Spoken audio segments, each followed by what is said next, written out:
என் அன்பான சாய் சொந்தங்கள் அனைவருக்கும் வணக்கம். மீண்டும் உங்களை சந்திப்பது மிகுந்த மகிழ்ச்சி அடைகிறேன்.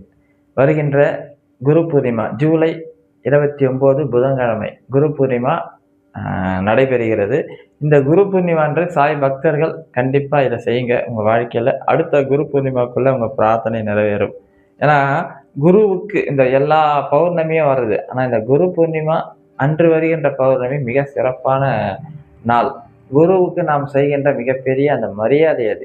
ஏன்னா இவர் நமக்கு குருவுக்கெல்லாம் குருவாக இருந்து நம்மை வழி நடத்துகின்ற மிகப்பெரிய சத்குரு இவர், நம்மளுடைய சாய்பாபா. எனவே அன்னைக்கு அவருக்கு நாம் கொண்டாட இருக்கிற அந்த குரு பூர்ணிமா அன்று நீங்கள் இதை செஞ்சீங்கன்னா கண்டிப்பாக பாபா உங்களுடைய வாழ்க்கையில் மிகப்பெரிய ஆசீர்வாதம் செய்வார். சாயிராம் உங்கள் பிரார்த்தனையும் நிறைவேற்றி கொடுப்பார். என்ன செய்யணும்? காலையிலே வந்து வீடெல்லாம் கொஞ்சம் சுத்தம் பண்ணி வச்சுருங்க. சுத்தம் பண்ணிவிட்டு பாபாவும் சுத்தம் பண்ணி வச்சுருங்க. முடிஞ்சால் அவருக்கு பன்னீரில் அபிஷேகம் பண்ணி வைங்க சாயிராம். காலையில் பன்னீரில் அபிஷேகம் பண்ணிவிட்டு காலையில் உட்காந்து அவர் முன்னாடி சாய் சச்சரிதம் படிங்க. ஒரு டம்ளர் தண்ணி, இனிப்பு ஏதாவது ஒரு இனிப்பு, இல்லை சர்க்கரை, நாட்டு சர்க்கரை ஏதாவது ஒன்று ஒரு ஸ்பூன் வச்சுருங்க. வச்சுட்டு காலையில் சச்சரிதம் படிங்க சாயிராம். வீட்டில் இருக்கிறவங்க காலையில் சாய் சச்சரிதம் கண்டிப்பாக படித்தா ரொம்ப நல்லது. சாயனா சச்சரிதம் என்கிட்ட இல்லையா சாயனா, நான் என்ன பண்ணுறது? வீட்டில் சவண மஞ்சள் இருந்தால் சவண மஞ்சள் படிங்க. அதுவும் இல்லையா சாயனா, ஒன்றுமே இல்லை. அவர் முன்னாடி உட்காந்து ஒரு 108 முறை ஓம் சாய், ஸ்ரீ சாய், ஜெய ஜெய சாய் இந்த மந்திரத்தை பொறுமையாக சொல்லணும். வேகமாக சொல்லக்கூடாது. வாயில் சொல்லக்கூடாது. மனசுலேருந்து சொல்லுங்கள். ஓம் சாய், ஸ்ரீ சாய். முடிஞ்ச வரைக்கும் சச்சரிதம் படிக்க பாருங்கள். இல்லை ஃபோனில் கூட பார்த்து படிங்க, ஒன்றும் தப்பு இல்லை.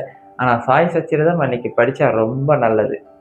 இல்லாதவர்களுக்கு தான் அடுத்த நான் மாற்று ஏற்பாடு. அதை பண்ணிவிட்டு அன்றைக்கி ஈவினிங் 6 மணிக்கா பாபா சிலை இருந்தால் உங்கள் வீட்டில் பாபாவோட சிலை இருந்தால் அதுக்கு உதியால் அபிஷேகம் பண்ணுங்கள். 108 மந்திரம் சொல்லி அப்பாவுக்கு உதியால் அபிஷேகம் பண்ணுங்கள். உதியால் அபிஷேகம் பண்ணி நீங்கள் குரு நமக்கு சில விஷயங்கள் சொல்லும் போது அன்னைக்கு நம்ம வீட்டை சுற்றி இருக்கிற குழந்தைங்களுக்கு, ஒரு 2 குழந்தைங்களுக்கு, இல்லை ஒரு குழந்தைக்கு, இல்லை ஒரு 5 உங்களுடைய வசதிகளுக்கு ஏற்ப நான் என்னால் பண்ண முடியும்னா ஒரு நோட்டு, ஒரு பேனா, இல்லை ஒரே ஒரு பேனாவை கூட வாங்கி கொடுங்க. இல்லை ஒரு பென்சில் செட்டாவது வாங்கி, ஒரு 20 ரூபா இருக்கும் ஒரு செட்டு. அதை வாங்கி உங்கள் சுற்றி இருக்கிற குழந்தைங்களுக்கு கையில் கொடுங்க. ரொம்ப சந்தோஷப்படுவாங்க.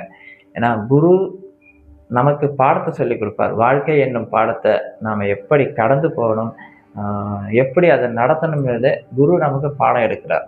அப்பேற்பட்ட குரு பூர்ணிமா அன்று நாம் அந்த மாதிரி குழந்தைகள் படிக்கிற குழந்தைகளுக்கு நாம் ஒரு உதவி செய்தால் அந்த உதவி மிகப்பெரிய உதவி. நமக்கு நினைப்போம் ஒரு 20 ரூபாய்க்கு ஒரு பென்சில் வாங்கி கொடுக்குறதுனால நமக்கு ஏதாவது நல்லது நடக்குமான்னு. நாம் மனதார வாங்கி கொடுக்கறது நம்ம வாழ்க்கையில் 20 மடங்கு திருப்பி வரும் சாயிராம். நம்ம அன்றைக்கி செய்கின்ற செயல் 20 மடங்கு நமக்கு திருப்பி வரும். எனவே அப்பாவோட பரிபூர்ணமான ஆசீர்வாதம் நமக்கு கிடைச்சிட்டா போதும். அது ரொம்ப நல்லது. எனவே குரு பூர்ணிமா அன்று நான் சொன்ன சின்ன சின்ன விஷயங்கள் தான் இது. ஆனால் இதை செஞ்சு பாருங்கள். அடுத்த குரு பூர்ணிமாக்குள்ளே உங்களுடைய மிகப்பெரிய பிரார்த்தனையை அப்பா நிறைவேற்றி கொடுப்பார்.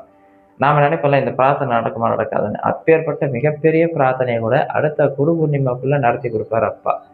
இதை முயற்சி பண்ணி பாருங்கள். ரொம்ப சந்தோஷப்படுவீங்க. குரு பூர்ணிமா அதுவுமா பூர்ண பௌர்ணமி அன்று, அதுவும் குரு பூர்ணிமா அன்று பாபாவுக்கு சாய் சச்சரிதம் படிக்கிறது, குழந்தைங்களுக்கு நம்மளால் முடிஞ்ச உதவிகள் செய்யுது, 108 முறை சொல்லி பாபாவுக்கு உதியபிஷேகம் பண்ணுது. இந்த 3 மட்டும் மனசில் நினச்சி பாருங்கள். அதை பண்ணிட்டீங்கன்னா உங்கள் வாழ்க்கை சிறப்பாக இருக்கும்.